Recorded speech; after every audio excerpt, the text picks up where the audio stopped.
कोकोसरा block Khuntia समिति सभ्य देवेंद्र धरुआ आत्महत्या घटना एवं भिन्न दिग को गति कर आदिवासी संघ देवेंद्र को हत्या अभियोग आने सहित इन संघ पक्षर आज कोकोसरा थाना द्वारस्थ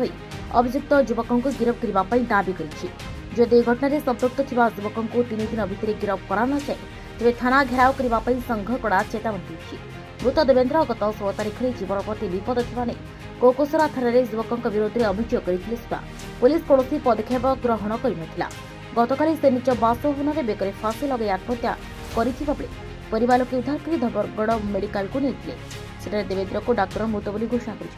खुंटिया ग्राम पंचायत समिति सभ्य स्वर्गत देवेंद्र धरुआ को सही ग्राम पंचायत जड़े व्यक्ति चित्त गहिर बोली किसी टंका नहीं थिला से टंका जिते बेले मागे गले ताकू जीवन रे मारिदेवा से धमक देथिला एवं टार्गेट भी करिथिला जे बुधवार शुक्रवार किंबा बुधवार दिन तो मुंड काटी मु ओलेबी बोलिकरी सेतिपाई से डिप्रेशन रे थिले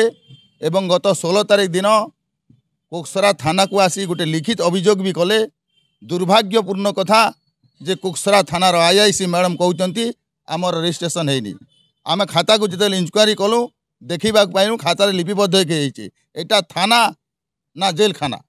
ना ये मनीष को न्याय मिले ना पशु को न्याय मिले। मोर कहवा तात्पर्य यह जे ए थाना रे न्याय पाइबापी एठिकार अंचल कौन मने करूना आम तुरंत एठिकार आईआईसी मैडम को ए चाकरी निलंबित कराबाई कलाहांडी एसपी को निवेदन करुचु एवं आदिवासी संघ कोकसरा ब्लॉक रु आज आम लिखित माध्यम रे जनईचु जे 3 दिन भितर जदि आसामी को गिरफ्त न करा जाए ताहले आगामी 28 तारिख दिन भयावह आंदोलन हेबो एवं कोकसरा थाना को घेर कर रखिबो एटा आदिवासी संघर डाकरा कार जिते भी मीडिया बंधु मान को आउ निवेदन जे न्यायर सरकार बोलिकर जेन दाबी उठुचे जनतार सरकार आउ ए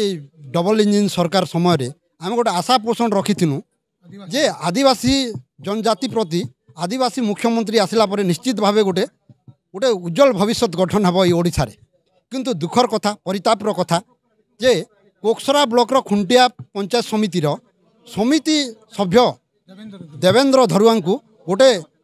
मेंटाली टर्चर करिकिना गोटे हत्या कर दिया जाइछि। तार पूर्वर देवेंद्र धरुआ आसिकिना अभियोग करथिले थाना रे से गोटे दरखास्त करथिले दरखास्त सेटा ग्रहण हेबा सत्ते भी आईआईसी मैडम कर नजर रे आसी पारि नथिला से जहाँ कहउचंती दुखर कथा जे आईआईसी गोटे गोटे थानार दायित्व रे रहिचंती किंतु तांको पाखरे से दायित्वर कोनोसी मूल्यबोध नाही से कहउचंती जे तांको पाखरे नॉलेज रे नाही एफआईआर हेइनी बोलिकी देवेंद्र धरुआ केबे आसीनी बोलिकी किंतु रजिस्टर देखिला परे से थ्री रजिस्ट्रेशन हो सारी देवेंद्र धरुआ 16 तारिख 10टा रे राति 10टा रे आसिकी एफआईआर करचंती एफआईआर कॉपीटा गायब हो जाइछि थानारू आउ से जो व्यक्ति तांको टार्गेट करथिला हत्या करिबा पई से सफल हो सारी किंतु पुलिस रो कोनोसी तत्परता नहीं से आज पर्यंत इन्वेस्टिगेशन करि पारिनी देवेंद्र धरुआर मृत्यु मामला को लेकिन